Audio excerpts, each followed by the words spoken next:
السلام عليكم ورحمة الله وبركاته. الحمد لله نحمده ونستعينه ونستغفره ونعوذ بالله من شرور أنفسنا ومن سيئات أعمالنا.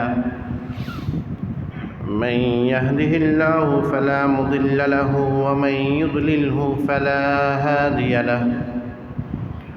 ونشهد أن لا إله إلا الله وحده لا شريك له. ونشهد أن سيدنا وسندنا ومولانا محمدا عبده ورسوله صلى الله تعالى عليه وعلى آله وأصحابه وبارك وسلم تسليما كثيرا أما بعد فأعوذ بالله من الشيطان الرجيم. بسم الله الرحمن الرحيم. ولا تأكلوا أموالكم بينكم بالباطل وتدلوا بها إلى الحكام لتأكلوا فريقا من أموال الناس بالإثم وأنتم تعلمون.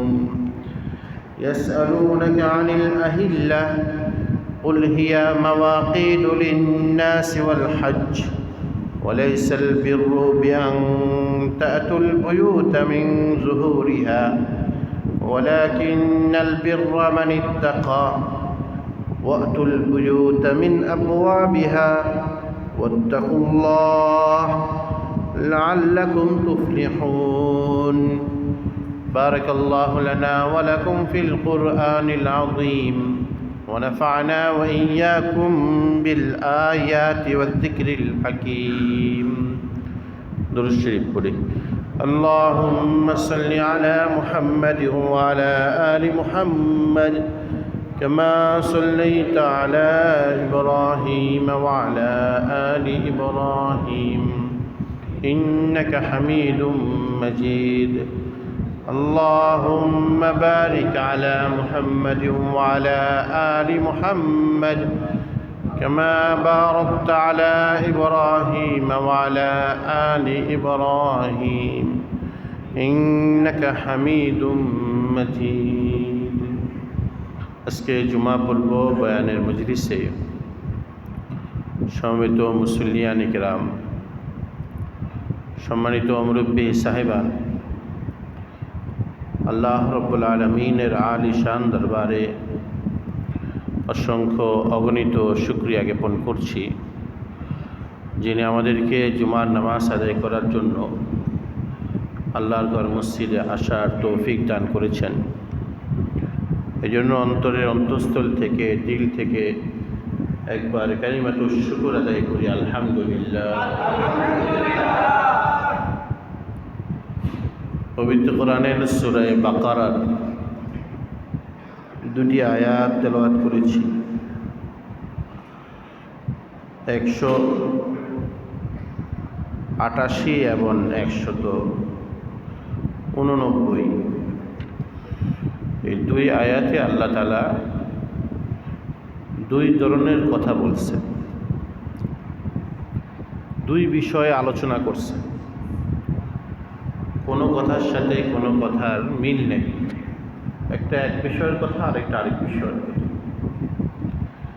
প্রথম আয়াত আল্লাহ রাব্বুল আলামিন নাজিল করছেন অবৈধ পন্থায় অর্থ উপার্জন করা সম্পর্কে। অবৈধ পন্থায় অর্থ উপার্জন করা হারাম, কবিরা গুনাহ। কবিরা গুনাহ মানে যা করলে নিশ্চিত জাহান্নাম। কবিরা গুনাহ মানে যা করলে নিশ্চিত জাহান্নাম। আল্লাহ দয়া করলেন, মায়া করলেন, এটা ভিন্ন কথা। কিন্তু আল্লাহ দয়া মায়া না করলে হিসাব অনুযায়ী কথা হলো কবিরা গুনাহ করলে নিশ্চিত যায়।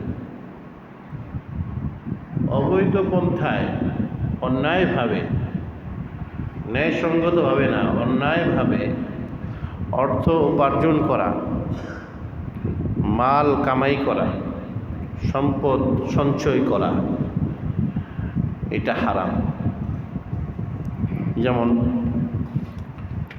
অবৈধ পন্থায় বলতে কি বোঝায়? যেমন চুরি করা, চুরি করে কোনো সম্পদ, কোনো টাকা পয়সা, কোনো জিনিসপত্র নেওয়া, এটা হারাম।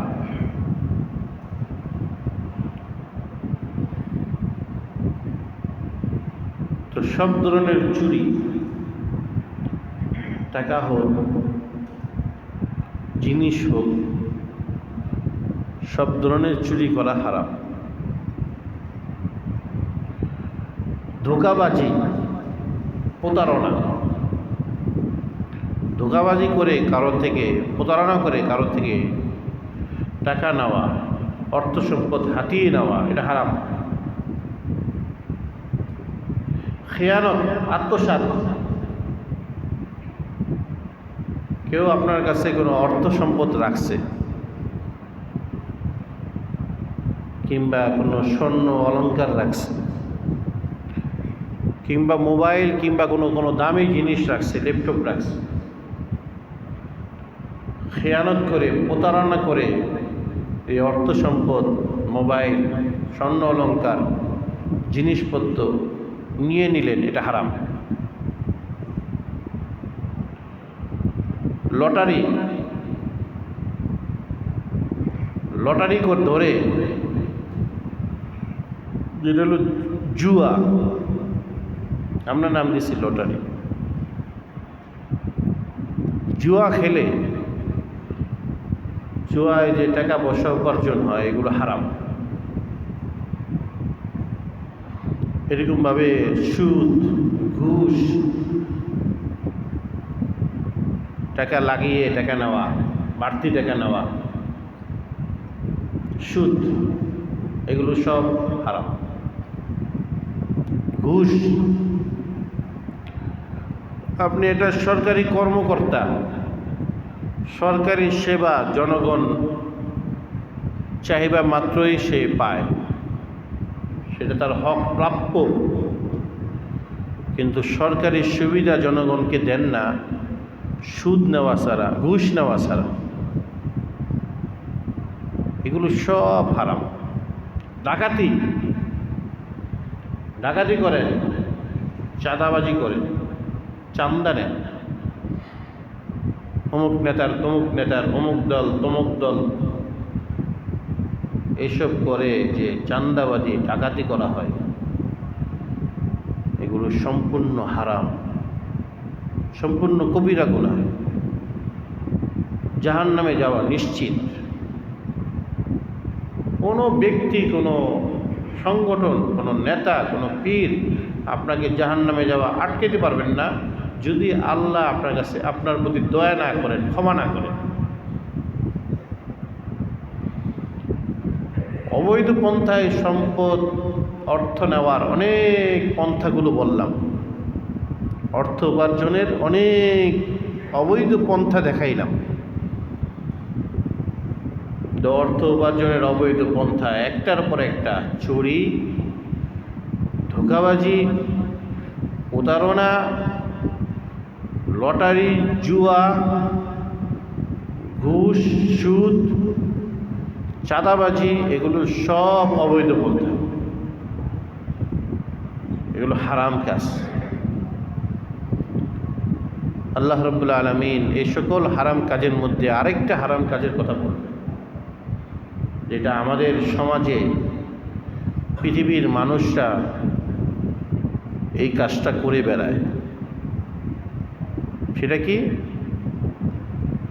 আল্লাহ রাব্বুল আলামিন বলেন যে ওয়ালা তাকুলু আমওয়ালাকুম বাইনাকুম বিল বাতিল, তোমরা একে অপরের সম্পদ অন্যায়ভাবে ভোগ করিল না। একে অপরের অন্যের অর্থ করি অন্যায়ভাবে ভোগ করিল না। কিভাবে? ওয়াতুদলু বিহা ইলাল হুক্কাম।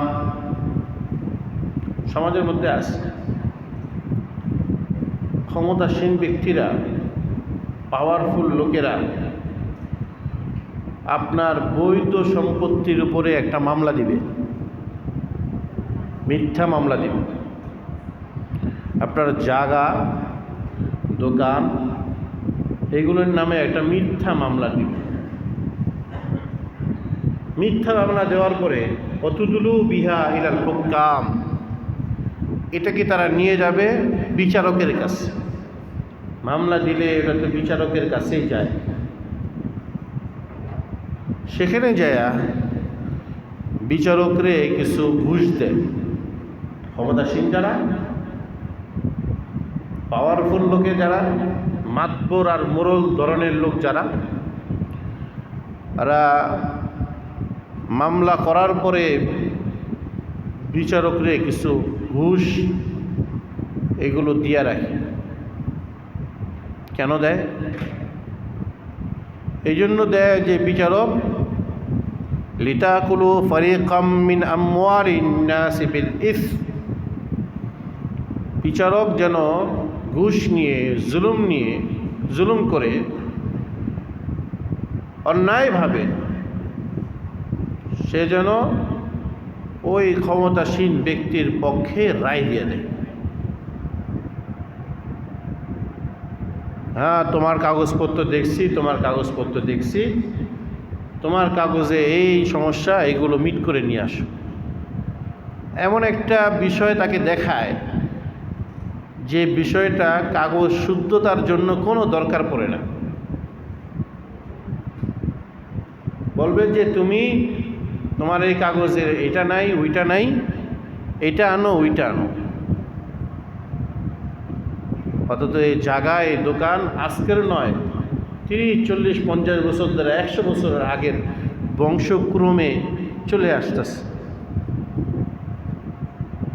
এখন যে কাগজপত্র চাইতেছে সেগুলো আজ থেকে 50 বছর আগে কিংবা তারও আগে ব্রিটিশ পিরিয়ডে, পাকিস্তান আমলে এইগুলো লাগতো না, ওই কাগজপত্র লাগতো না। কিন্তু এখন আপডেট ডিজিটাল যুগ, এগুলো লাগবে। বিচারকও জানে যে যার বিরুদ্ধে মামলা দেওয়া হয়েছে সেই আসল মালিক, আর যতটুক কাগজ আছে অতটুক কাগজেই মালিকানা প্রমাণ হওয়ার জন্য যথেষ্ট, আর কিছু লাগে না। কিন্তু বিচারক এটার ওটার কথা বলতেছে কেন? এই জন্য যে সে ঘুষ খাইছে। কি খাইছে ভাই? কাদের থেকে পাইছে? ওই ক্ষমতাসীন ব্যক্তি বা দলের পক্ষ থেকে খাইছে। আল্লাহ বলেন যে তোমরা একে অপরের সম্পদ, ওয়ালা তাকুলু আমওয়ালাকুম বাইনাকুম বিল বাতিল, তোমরা একে অপরের সম্পদ অন্যায়ভাবে, বাতিল পন্থায়, অবৈধ পন্থায় ভোগ করো না। ওয়াতুদলু বিহা ইলাল হুক্কাম, সেই বিষয়টা তোমরা বিচারক পর্যন্ত পৌঁছাও মামলা, মিথ্যা ভুয়া মামলা মোকদ্দমা করে, হয়রানির মামলা দিয়ে। লিতাকুলু ফারিকাম মিন আমওয়ালিন নাসি বিল ইসম, যেন তোমরা ওই জায়গার, ওই দোকানের, ওই অংশের মানুষের মালের অংশ তোমরা ভোগ করতে পারো বিল ইসমি, অন্যায়ভাবে। ওয়ানতুম তা'লামুন, অথচ তোমরা যখন ভোগ করতেছ, দখলে নিছ, তোমরা তখনও জানতেছ যে আসলে তুমি এই জায়গার মালিক নও, এই দোকানের মালিক নও, বরং একটা নিরপরাধ মানুষের জায়গার উপরে মামলা দিয়ে, দোকানের উপরে মামলা দিয়ে, তার সম্পদের উপর মামলা দিয়ে তুমি বিচারকদেরকে বিচারপতিদেরকে, জজদেরকে ঘুষ দিয়ে তুমি এটা দখল করছো। দখল করলেই তো মালিকানা হয় না। দখল করলে কি হয় না বলেন? দখল করলেই মালিকানা হয় না। অবৈধ দখল করছো, দখলবাজ। কিন্তু রাস্তায় গেলে, মানুষের সামনে বসলে তুমি একেবারে মানবতার ফেরিওয়ালা। বড় বড় কথা, সুন্দর সুন্দর কথা, একেবারে মানবতার ফেরিওয়ালা। অথচ এখন ঘুষ দিয়ে একেবারে অন্যায়ভাবে এটা ভোগ করছে। আল্লাহ বলেন যে এই কাজ তোমরা করো না, এটা হারাম। এই কাজ যারা করে তাদের সাথে চলবো না। এই কাজ যারা করে তাদের সাথে কি? যারা চাঁদাবাজি করে, যারা ডাকাতি করে, যারা চুরি করে, যারা এইভাবে ঘুষ লেনাদেনা করে, তাদের সাথে কোনো সম্পর্ক নেই। কারণ যার সাথে আপনি চলবেন তার অভ্যাস আপনার নিজের মধ্যে ঢুকবে। আর বদ জিনিসের প্রভাব বেশি হয়। বদ জিনিসের প্রভাব বেশি হয়, নেক জিনিসের প্রভাব কম হয়। নেক জিনিসটা মানুষ গ্রহণ করে না, বদ জিনিসটা গ্রহণ করে। তা আপনি এটা চাঁদাবাজের লগে চললে, যারা চাঁদাবাজি করে তাদের সাথে যদি আপনি চলেন, তাহলে আপনিও আস্তে আস্তে চাঁদাবাজি শিখবেন। কথা ঠিক না? ঠিক। এই জন্য এদের সাথে চলা যাবে না, এদের সাথে উঠা যাবে না। পরিষ্কার কথা, আল্লাহ কোরআনে এগুলো না করছে, নিষেধ করছে। আমি আল্লাহর কানুন, আল্লাহর আইন মানি। কাজে এই সমস্ত জিনিস তোমরা করো, তোমাদের সাথে করবো না। তোমরা যদি তওবা করো তাহলে তোমাদের সাথে উঠা বসা, তোমাদের সাথে চলাফেরা, বন্ধুত্ব। আর বাস্তবতা এইগুলো দুনিয়াতে টিকে না, থাকে না। আপনারা তো সবাই জানেন, বুঝেন, দেখেন। আপনাদের কাছে বলে বিবরণ দিয়ে, এগুলো বিবরণ দিয়ে আপনাদেরকে বোঝানোর দরকার নেই, সবাই জানেন, বুঝেন। এভাবে মিথ্যা মামলা দিয়ে যারা জমি দখল করছে, যারা মানুষের সম্পদ দখল করছে, যারা মানুষের বিভিন্ন জায়গা, বিভিন্ন দোকানপাট দখল করছে, মার্কেট দখল করছে, এরা কি এগুলো নিয়ে এখন টিকে আছে? বলেন, এখন কি এরা টিকে আছে? তারা যে পথে, তাদের পথ যেটা হয়েছে, এখন যারা এটা করবে তাদের পথ সেটাই হবে। কথা ঠিক না? ঠিক। ওগুলোর থেকে, ইতিহাস থেকে শিক্ষা গ্রহণ করতে হয়। ইতিহাস রিপ্লাই হয়, পুনরাবৃত্তি হয়। তিলকাল ইয়াম নুদাউিলুহা বাইনান নাস, এগুলো পুনরাবৃত্তি হবে, রিপ্লাই হবে। তারা যেই কাজ করে, যেই পথে গেছে, আমরা যদি সেই কাজ করি তাহলে তো সেই পথে যাব। কথা ঠিক না? ঠিক। এগুলোর থেকে দূরে থাকতে হবে।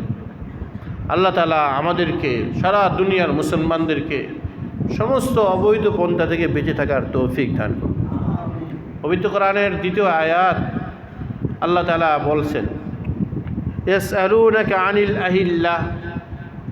সাহাবায়ে কেরামের জমানায় হযরতে সাহাবায়ে কেরাম তারা বেশিরভাগই ছিলেন আরবে। আরবটা চতুর্দিকে দ্বীপ, জাজিরাতুল আরব।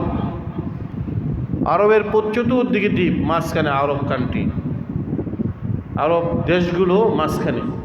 সৌদি আরব, ইয়েমেন, মিশর, ফিলিস্তিন, এই সব দেশগুলো একসাথে, জর্দান, বাহরাইন, এগুলো সব একসাথে, চতুর্দিকে দ্বীপ। আরবের মধ্যে মক্কা, মদিনা সহ এই সমস্ত অঞ্চলের মধ্যে সাহাবায়ে কেরাম যারা ছিলেন, তারা দেখলেন মক্কা, মদিনা এই সব অঞ্চলগুলোতে, মরুভূমিতে পানি হয় না, ভালো করে ফসল হয় না, তারা স্বয়ং সম্পূর্ণ না। আলহামদুলিল্লাহ, আমাদের এই বর্রে সগীর ভারতীয় উপমহাদেশ, বাংলাদেশ, ভারত, পাকিস্তান, আফগানিস্তান, বার্মা, তিব্বত, এই অঞ্চলগুলো, এগুলো অঞ্চলগুলো আলহামদুলিল্লাহ স্বয়ংসম্পূর্ণ। খাদ্য যা দরকার সব দেশীয় খাদ্য পাওয়া যায়। এই অঞ্চলগুলো এক ছিল, সবগুলো স্বয়ংসম্পূর্ণ, ভারতীয় উপমহাদেশ। কিন্তু আরব বেআব ও তাপ, আরবের মধ্যে পানি নাই, ফসল নাই, বিভিন্ন জিনিস নাই আরবের মধ্যে। তারা কি করত? তারা তাদের জীবিকা নির্বাহ করার জন্য তারা সফর করত। সূরা কুরাইশের মধ্যে আল্লাহ তাআলা এই সফরের কথা আলোচনা করছে, যে তারা দুইটা সফর করত। গরমকালে তারা সিরিয়ায় সফর করত। যখন গরমকাল থাকতো তখন সিরিয়া যেত, কারণ ওই সিরিয়াটা ওই সময় একটু ঠান্ডা থাকতো। এই সিরিয়ার আগের নাম ছিল শাম, এখন হলো সিরিয়া, সিরিয়া। আর শীতকালে তারা ইয়েমেন দেশে সফর করত। সৌদির পার্শ্ববর্তী দেশ ইয়েমেন, ইয়েমেন দেশে তারা সফর করত শীতকালে। এখন লড়ে কে চলো ঢিলা হয়ে গেছে। শীতকালে তারা ইয়েমেন দেশে সফর করত। এই যে গরম আর শীতের মধ্যে তারা দুইটা সফর করত, এছাড়া তারা এইভাবে থাকতো, তাদের জন্য অনেক কষ্ট। মরুভূমিতে চলাফেরা করা অনেক কষ্ট, এই গরমের মধ্যে চলাফেরা করা। তো এই জন্য তারা দিন দুপুরে চলাফেরা করতো না। তাদের যত সফর, তারা সব সফর করত রাত্রে, দিনে তারা সফর করত না। কেন? এই গরমের ভিতরে দিনে সফর করা কষ্ট। তারা রাত্রে সফর করত। যদি রাতটা পূর্ণিমার রাত হইতো তাই তো ভালোই, আলোকিত রাত। কিন্তু কিছু কিছু রাত তো, যেমন শুরুতে যে রাতগুলো আছে, এই শুরুর রাতগুলোতে এমন যে রাতগুলো অন্ধকার থাকে। চাঁদ মাসের, চন্দ্র মাসের মাঝামাঝি রাতগুলো আলোকিত থাকে, কিন্তু শুরুর রাতগুলো থাকে অন্ধকার। তো তারা আল্লাহ রসুলকে আয়েশা বলতেছেন, ইয়া আল্লাহ রসুল, চাঁদের এই আপ ডাউন, আলোকিত হওয়া অন্ধকার হওয়া, এটা কেন হয়? নতুন চাঁদগুলো আসলে অন্ধকার অন্ধকার হয়, এটি কেন হয়? চাঁদ সূর্যের মতন এক অবস্থায় থাকতে পারে না। সূর্য তো মাসের শুরুতে, মাসের মাঝে, মাসের শেষে একরকমই থাকে। তারা এই চাঁদগুলো আপ ডাউন হয় কেন? আল্লাহ রাব্বুল আলামিন বলেন, ইয়াসআলুনাকা, হে নবী, তারা আপনাকে জিজ্ঞাসা করবে, প্রশ্ন করবে, আনিল আহিল্লা, নতুন চাঁদ নিয়ে তারা প্রশ্ন করবে। কারণ চাঁদ যদি আলোকিত থাকে, পূর্ণিমা থাকে, অর্ধমাসিক চাঁদ যখন থাকে, তখন তো তারা আলোকিত চাঁদ দেখে দেখে তারা তো সফর করতে পারে। কারণ দিনের বেলা তারা সফর করতে পারে না গরমির কারণে, কিন্তু রাতের বেলায় সফর করে। যদি চাঁদ পূর্ণিমার চাঁদ না হয়, নতুন চাঁদ হয়, তখন তো রাতের বেলায় অন্ধকারে সফর করাও কষ্ট। অমাবস্যার রাত যদি হয়, তাহলে তো সফর করাও কষ্ট হবে। এই জন্য তারা আপনাকে জিজ্ঞেস করে। আপনি বলেন, চাঁদ আর সূর্য দুইটা একরকম নয়। কুল হিয়া মাওয়াকিতু লিন্নাস, এই চাঁদগুলো মানুষের সময় নির্ধারক। মানুষ 12টা মাস হিসাব করে, চাঁদ ধরে ধরে হিসাব করে। নতুন চাঁদ আসলেই নতুন মাস হয়। নতুন চাঁদ একেবারে চিকন হবে, পরের দিন আরেকটু বড় হবে, তারপরের দিন আরেকটু বড় হবে। যেই অঞ্চলের মানুষ নতুন চাঁদ আজকে দেখবে, সেই অঞ্চলের মানুষের মাস শুরু হবে আজকে থেকে।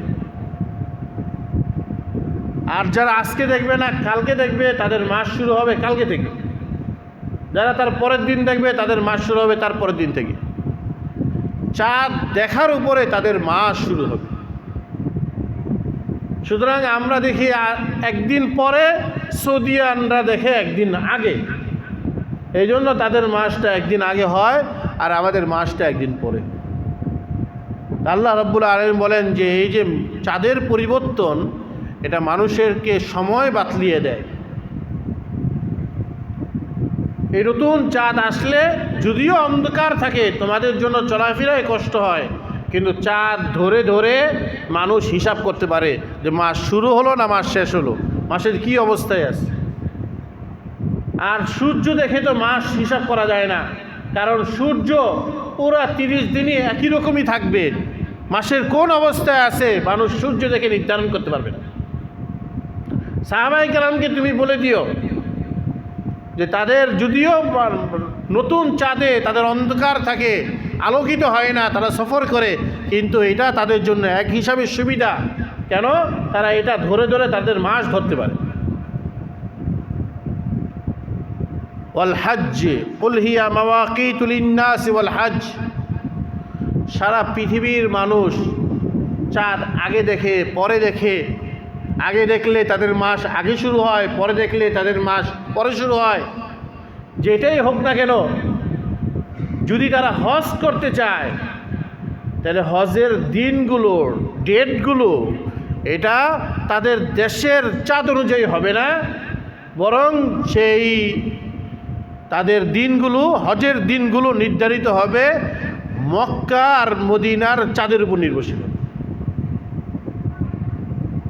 মক্কায় যেদিন 9 জিলহজ হবে, মক্কায় যেদিন 9 জিলহজ হবে, যদিও বাংলাদেশে তখন 8 জিলহজ, যদিও অন্য দেশে 9 জিলহজ নয়, অথবা 10 জিলহজ, 8 পিস, যেটাই হোক, মক্কার যেদিন 9 জিলহজ সেদিনই তাদের উকুফে আরাফায় অবস্থান করতে হবে। তাহলে চাঁদটা, এই সূচনা, নয়া চাঁদ, নতুন চাঁদটা, এটা সারা দেশের মানুষকে মাসের সংবাদ বাতলায় বটে, কিন্তু হজ করতে হলে চাঁদের হিসাব হবে আমাদের দেশের চাঁদের হিসাবে নয়, বরং চাঁদের হিসাব হবে মক্কার চাঁদের হিসাব। সেদিন যেটাই 9 জিলহজ সেদিনই হজের দিন, সেদিনই হজের মূল কাজ। হজের মূল কাজ কি? উকুফে আরাফায় অবস্থান করা। একসময় হজটা অনেক কঠিন ছিল, বেশি না, আজ থেকে আরো 60 বছর আগে, 70 বছর আগে, 50 বছর আগে হজ করাটা অনেক কঠিন ছিল। আমরা তো এখন ডিলার্সে সহজভাবে প্লেনে যায়, সুন্দর করে নামে, গাড়িতে যায়, পৌঁছায়, হোটেলে থাকে, সুন্দর করে হজ করে 15-20 দিন, কেউ 10 দিন। আমাদের হজরত মুহিউসসুন্নাহ হজরত মাওলানা শাহ মাহমুদুল হাসান শেখ যাত্রাবাড়ি, ওনার সর্বমোট হজ 10 দিন, 7 দিন। হজের একদিন আগে যাবে, হজ শেষ হবে 2 দিন পরে চলে আসে, অল্পর ভিতরে হজ সেরে চলে আসে। আর বছরের মাঝে কমপক্ষে 2টা উমরা করবে, এবং এই হজ এবং উমরা সম্পূর্ণ নিজের টাকায়, আরেকজন দিবে ওইভাবে যাবে, এইভাবে না, সম্পূর্ণ নিজের। তো এখন তো হজ তো অনেকটা সোজা সহজ, 1 মাসের ভিতরে সব সাইলামের আসা যায়, কিন্তু হজ করতে একসময় 6 মাস লাগে। এই চিটাগাং বন্দর থেকে জাহাজে উঠতো, যায় নামতো আবার মুম্বাই,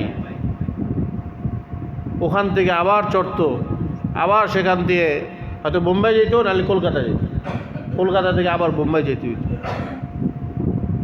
খতিব ওবায়দুল হক সাহেব, বাইতুল মুকাররমের খতিব ছিলেন হযরত মাওলানা ওবায়দুল হক সাহেব রহমতুল্লাহ আলাইহি। আমাদের দাদা পীর শেখুল ইসলাম মাওলানা হুসাইন আহমদ মাদানী রহমতুল্লাহ আলাইহির ছাত্র ছিলেন। তার থেকে হজের বিবরণগুলো এক সময় শুনছিলাম, কিভাবে হজ করছে। তো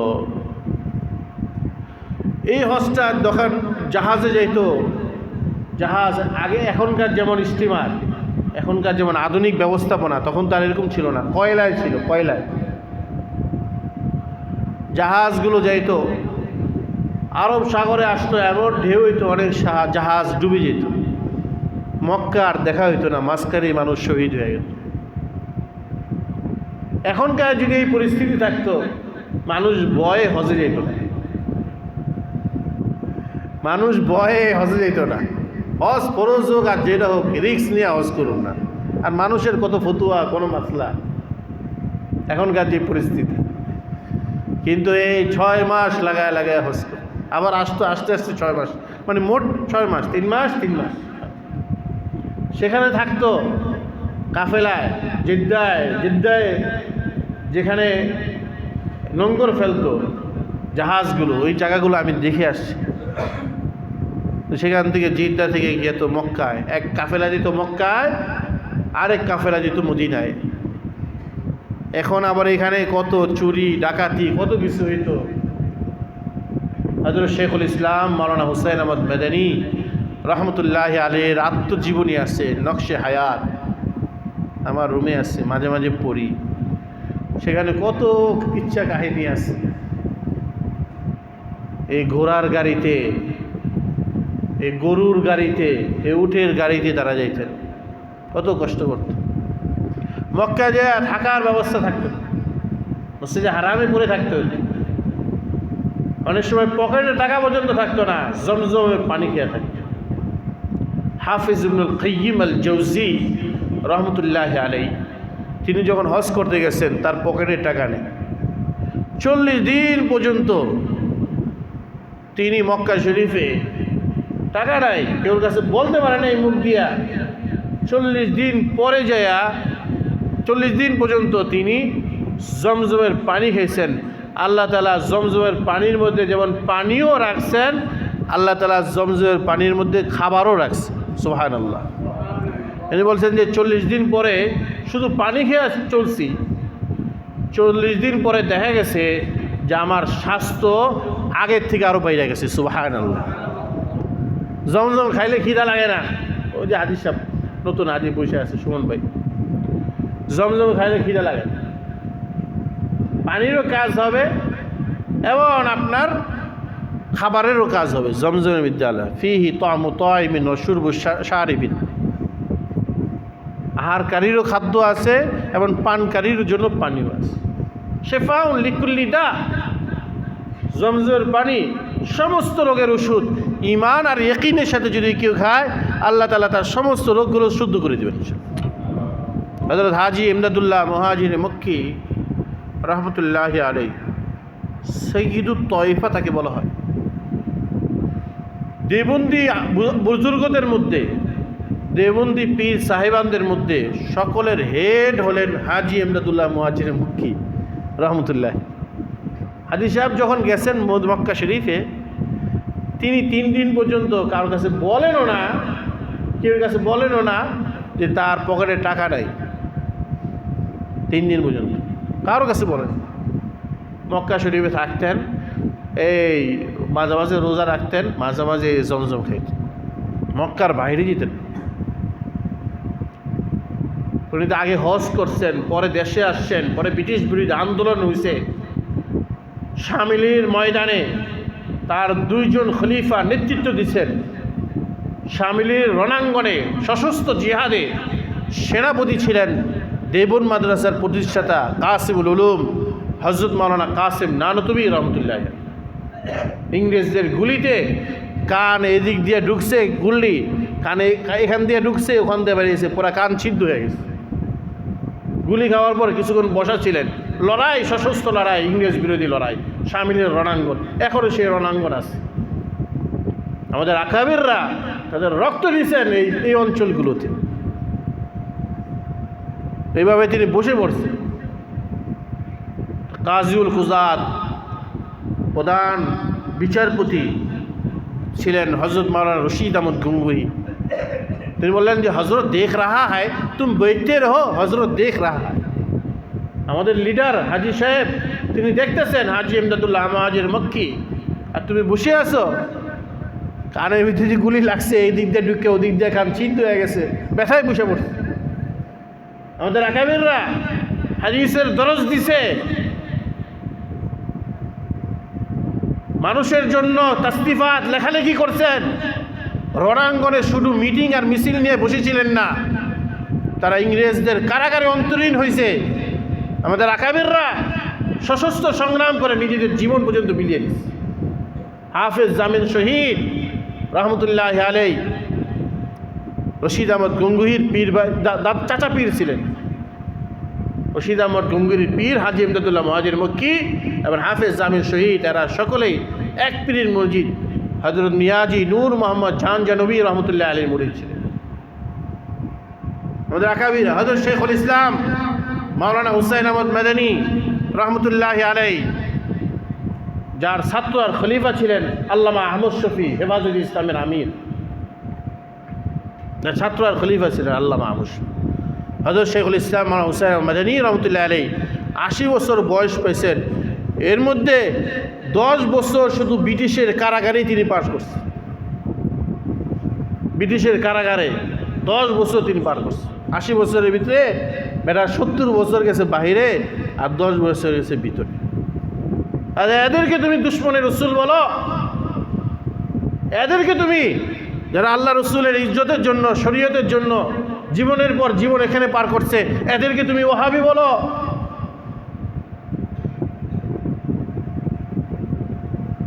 এরাই প্রকৃত আশেকের রসুল, এরাই মুত্তাবি রসুল।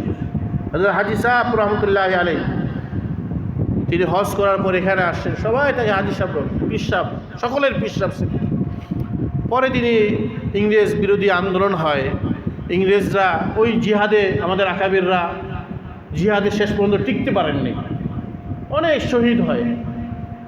তখন আমিরুল মুজাহিদিন যিনি ছিলেন হযরত হাজি ইমদাদুল্লাহ মুহাজির মক্কি, আমিরুল মুজাহিদিন, তিনি বললেন যে এখন সবাই পিছনে চলে আস, আমাদের অনেক মানুষ মারা গেছে, এখন আমাদের জন্য দরকার হলো মাদ্রাসা করা। মাদ্রাসার মধ্যে এখন অনেক আলেম মারা গেছে, অনেক হাফেজ শহীদ হয়েছে, হাফেজ জামিল শহীদ সহ অনেক হাফেজ শহীদ হয়েছে, আলেম মারা গেছে। তো তখন তারা তার 2 শিষ্য মিলাই দেবন মাদ্রাসা করে। তারপরে দেবন মাদ্রাসার প্রথম ছাত্র যিনি ছিলেন হযরত শেখুল হিন্দ মাওলানা মাহমুদ হাসান দেওবন্দি রহমতুল্লাহ আলাইহি, তিনি ইংরেজ বিরোধী রস্যুরমাল আন্দোলন করেন। তখন শেখুল হিন্দকে মাল্টার মধ্যে আরব সাগরের পাড়ি দিয়ে আফ্রিকা মহাদেশের কাছে একটা দ্বীপ মাল্টা, এই মাল্টার মধ্যে তাকে 4 মাস 10 দিন, 4 বছর 10 দিন তাকে মাল্টার মধ্যে বন্দি করে রাখে হযরত শেখুল হিন্দকে।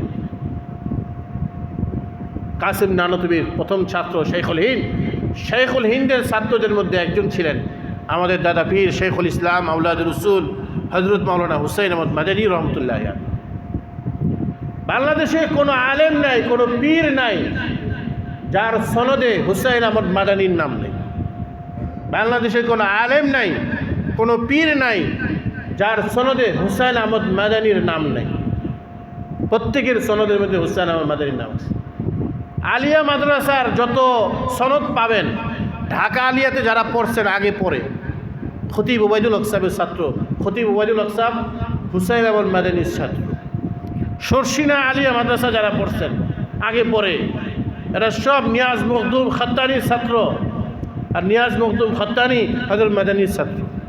চরমনাইতে যারা মুহাদ্দিস ছিলেন আছেন, আলিয়া এবং কওমি সব লাইনের যত মুহাদ্দিস আছে, হাদিস পড়ায়, তাদের ওস্তাদের ওস্তাদ 2-3 তবকায় গেলেই হযরত শেখুল ইসলাম মাওলানা হুসাইন আহমদ মাদানী রহমতুল্লাহের নাম আসে। হযরত মাদানী রহমতুল্লাহ এই ব্রিটিশ বিরোধী আন্দোলন, কংগ্রেস, জমিয়তে উলামায়ে হিন্দ, কংগ্রেস একসাথে হয়ে ব্রিটিশ বিরোধী আন্দোলন হয়। পরে আলহামদুলিল্লাহ এদের যুদ্ধ জিহাদ, তাদের সংগ্রাম, প্রচেষ্টা, তাদের রক্ত, তাদের জেলখানায় অন্তরীণ থাকা, তাদের হামলা মামলা, এগুলোর পরে 1947 সনে ব্রিটিশের শাসন থেকে বাংলা, পাক, ভারত উপমহাদেশ স্বাধীনতা লাভ করে। সুবহানাল্লাহ। তো বিরাট লম্বা ইতিহাস করলাম হযরত হাজি ইমদাদুল্লাহ মুহাজির মক্কি থেকে হজের কথা বলতে গিয়ে, যে হজ 6 মাস পর্যন্ত হজ হইতো, আর এখন তো হজ সোজা। আগেকার যুগে মানুষ আজীব জিনিস বানাইতো, আরবরা বানাইতো। এরা এহরাম বাঁধার পর আর ঘরে ঢুকতো না। এহরাম বাঁধার পর, হজের নিয়ত করার পর, এহরাম বাঁধার পর ঘরে ঢুকতো না। যদি কোনো দরকারও থাকতো তাহলে ঘরের পিছনে সিঁড়ি থাকতো। আগেকার ঘরগুলোর পিছন দিকে সিঁড়ি থাকতো, ওই সিঁড়ি দিয়া ছাদে উঠতো, ছাদ দিয়া ফাঁক ফেরা পরে ঘরে ঢুকতো। আরবরা এই কাজ করতো। আল্লাহ বলেন ওয়ালাইসাল বিররু বিআন তাতুল বুয়ুতা মিন যুহুরিহা, তোমরা যেভাবে ঘরে ঢুকো দরজা বাদ দিয়া, ছাদের পিঠ দিয়া যে ঘরে ঢুকো, এটার মধ্যে কোনো নেকি নাই। এটা তোমাদের নিজস্ব বানানো শরীয়ত। ওয়ালাকিন্নাল বিররা মান ইত্তাকা ওয়াতুল বুয়ুতা মিন আবওয়াবিহা, বরং তোমরা তোমাদের ঘরে ঢুকো মিন আবওয়াবিহা, দরজা দিয়ে ঢুকো। আসল নেকি, আসল কাজ হলো তোমরা হজের সময়গুলোতে শরীয়ত যেগুলো নিষিদ্ধ করছে এগুলো থেকে বেঁচে থাকো। শরীয়ত যেগুলো নিষিদ্ধ করছে এগুলো থেকে বেঁচে থাকো। যেমন লা জিদালা ওয়ালা ফুসুকা ফিল হাজ্জি, হজের মধ্যে ঝগড়া বিবাদ করো না। আর হজের মধ্যে অনেক ঝগড়া হয়, প্রচুর পরিমাণে ঝগড়া হয়। হজের মধ্যে ঝগড়া বিবাদ করো না। হজ করতে যায় হজের সফরে ঝগড়া বিবাদ করো না। ওলা ফুসুকা, নারী পুরুষ একসাথে হজ করে মক্কা শরীফে, হজের মধ্যে কোনো সময় অশ্লীল কোনো কাজ করো না, তাদের দিকে তাকাও না, দৃষ্টিপাত করো না। আল্লাহর ঘরে আসছো, আল্লাহর ঘরে তওয়াফ করতে, তুমি কেন আল্লাহর ঘর ছাড়া অন্যদিকে তাকাও? তাহলে আসল লিখিত এই যে হজকালীন সময় আল্লাহ যেগুলো নিষিদ্ধ করেছেন ওই নিষিদ্ধ জিনিস থেকে বেঁচে থাকা, মানে টাকা ওগুলোর থেকে বেঁচে থাকা। ঘরে ঢুকতে চাইলে মেন দরজা দিয়ে ঘরে ঢুকো। ওয়ালাইসাল বিররু বিআন তাতুল বুয়ুতা মিন যুহুরিহা, ছাদ দিয়ে ঢুকা এটা কোনো বুজুর্গি না, এটা কোনো নেকি না, এটা কোনো শরীয়ত না। ওয়াতুল বুয়ুতা মিন আবওয়াবিহা, এহরাম মানছো তো কি হয়েছে, দরকার পড়ছে ঘরের ভিতরে ঢুকো, ঘরে ঢুকো এই দরজা দিয়েই ঢুকো, ছাদ দিয়া নয়। ওয়াত্তাকুল্লাহ লাআল্লাকুম তুফলিহুন, জীবনের সর্বক্ষেত্রে হজ সহ সর্বক্ষেত্রে আল্লাহকে ভয় করো, শরীয়তের নিষিদ্ধ জিনিস থেকে বেঁচে থাকো। শরীয়তে যে নিষেধগুলো করছে এগুলো থেকে বেঁচে থাকো। লাআল্লাকুম তুফলিহুন, ইয়াকিন যে বিশ্বাস করো শরীয়তের নিষিদ্ধ জিনিস থেকে বেঁচে থাকলে দুনিয়াতে তুমি সফল, আখিরাতেও তুমি সফল। নতুন নতুন বড় বড় বুজুর্গি ধরার দরকার নেই, শরীয়ত যেগুলো নিষিদ্ধ করেছেন এগুলো থেকে তুমি বেঁচে থাকো। তাকওয়া সে বালা তার কোই মর্তবা নেই। শরীয়তে যেগুলো নিষিদ্ধ করছে এগুলো থেকে বেঁচে থাকা, এই তাকওয়া অবলম্বন করা, এর চেয়ে বড় কোনো মর্যাদা বুজুর্গির হইতে পারে না। বুজুর্গি তো এটাই যে ওগুলোর থেকে বেঁচে থাকা। ইত্তাকিল মাহারিমা তাকুন আবাদান নাস। আল্লাহ তাআলা আমাদেরকে এই অনুযায়ী জীবন অতিবাহিত করার তৌফিক দান করুন। ওয়া আখিরু দাওয়ানা আনিল হামদুলিল্লাহি রাব্বিল আলামিন।